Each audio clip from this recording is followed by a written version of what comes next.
Hello everyone. तो I am from SRM classes, Shruti Goyal. तो economics में अब ये इंपॉर्टेंट टॉपिक, नेक्स्ट टॉपिक है double counting and how it should be avoided. मतलब explain the problem of double counting. What is the problem of double counting? Double counting क्या है? Simple है। Double counting जब हम किसी चीज़ को दोबारा काउंट कर देते हैं, राइट। तो एक बार पढ़ लेते हैं टॉपिक में ही। Counting of an output more than once while passing through various stages of production. Obviously जितने स्टेजेस आपके प्रोडक्शन के होते हैं, राइट। फर्स्ट ऑफ ऑल आपका रॉ मटेरियल आता है, राइट। फिर उसको हम आगे मशीनरी में डालते हैं, प्रोसेस करते हैं, देन उसका फाइनल गुड्स बनता है। तो क्या होता है, कई बार फाइनल गुड्स की वैल्यू काउंट करते हुए हम उसमें इंक्लूड कर देते हैं व्हाट, रॉ मटेरियल की वैल्यूज, राइट। तो वो इंक्लूड आपके उसमें नहीं होनी चाहिए। तो वो डबल काउंटिंग की प्रॉब्लम है। उसको अवॉइड कैसे करनी है? टू मेथड्स आते हैं, final output method and value added method. तो फाइनल आउटपुट मेथड में क्या होता है कि देखो, फाइनल में क्या है, हम क्या करते हैं एग्जैक्टली जो फाइनल वैल्यू है ना गुड्स की, सिर्फ वही कंसिडर करते हैं irrespective of the intermediate, that is raw material या फर्स्ट। जो पहली जो कॉस्ट होगी हम उसको इंक्लूड नहीं करेंगे, हम सिर्फ जो फाइनल गुड्स की जो फाइनल वैल्यू है उसको कंसिडर करेंगे। उसको बोलते हैं फाइनल आउटपुट मेथड।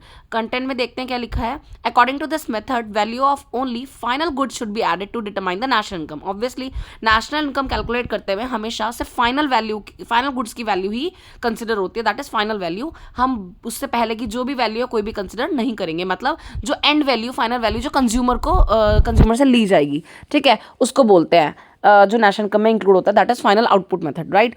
नेक्स्ट उसका मेथड है value added method. Value added method में मतलब हर प्रोसेसिंग यूनिट, मतलब जो भी आपका जैसे हम मार्केट में सेल कर रहे हैं तो तब कितना वैल्यू ली थी, उसके आगे जितना प्रॉफिट ऐड करके, मतलब जितनी वैल्यू ऐड करके दे रहे हैं उस गुड की, वो एक्स्ट्रा जो वैल्यू ऐड कर रहे हैं उसको कंसिडर करेंगे। उसको ऐड करके हम उन सब वैल्यूज जो ऐड की हैं उन सबको हम ऐड करके उसका वैल्यू निकालेंगे, right. According to this method sum total of the value added by each producing unit should be taken in the national income.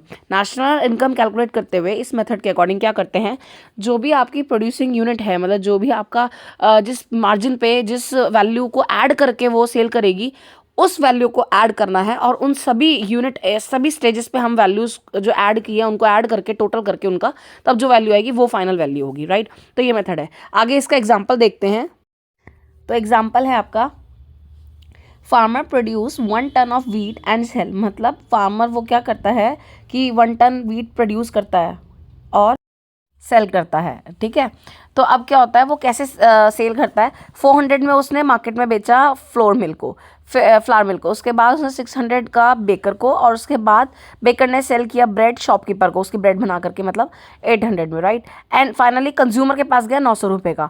तो अगर फाइनल आउटपुट मेथड देखा जाता है तो क्या लेते हैं हम? फाइनल वैल्यू यहाँ पे क्या है? 900 जो कंज्यूमर के पास गई। एक्चुअल में तो नेशनल इनकम में वही कंसिडर करेंगे जिस पे सेल वैल्यू हुई है, national income that is consumer से जो ली है, ठीक है। तो फाइनल आउटपुट यानी कि जो goods final ready to use good दिया हमने कंज्यूमर को, वो अब सिर्फ यूज़ करेगा, तो वो 900 रुपये है, ये हमने पढ़ा है।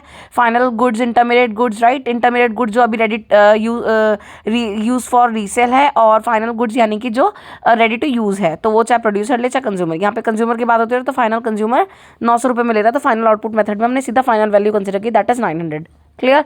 Next method value added method. मैंने कहा था हर प्रोड्यूसिंग यूनिट यानी कि जो सेल करेगा प्रोड्यूसर या जो भी शॉपकीपर है, वो जो वैल्यू ऐड करके बेचेगा, जिस वैल्यू पे जो वैल्यू ऐड करेगा उन सब वैल्यूज़ को ऐड करके जो फाइनल वैल्यू आएगी वो कंसिडर करेंगे। देखो 400 का उसने बेचा, उस मेन मतलब जो कॉस्ट आई जो जिस पे उसने खरीदा कह सकते हो व्हीट, ठीक है, प्रोड्यूस करके जो उसकी कॉस्ट बनी 400 रुपये की मार्केट में जो दिया उसने। फिर उसके बाद 600 का बेकर, तो बीच में क्या है 200 का वैल्यू ऐड हुई। फिर बेकर ने ब्रेड शॉपकीपर को सेल की 200 की वैल्यू ऐड करके, वो डिफरेंस आ गया 200 प्लस नाउ कंज्यूमर को जो सेल किया अब उसने शॉपकीपर ने वो 900 का, तो उसका डिफरेंस है 100। तो इन सब वैल्यूज़ को देख लो, सम टोटल किया कितना आ गया फाइनल वैल्यू 900। तो this is the important question.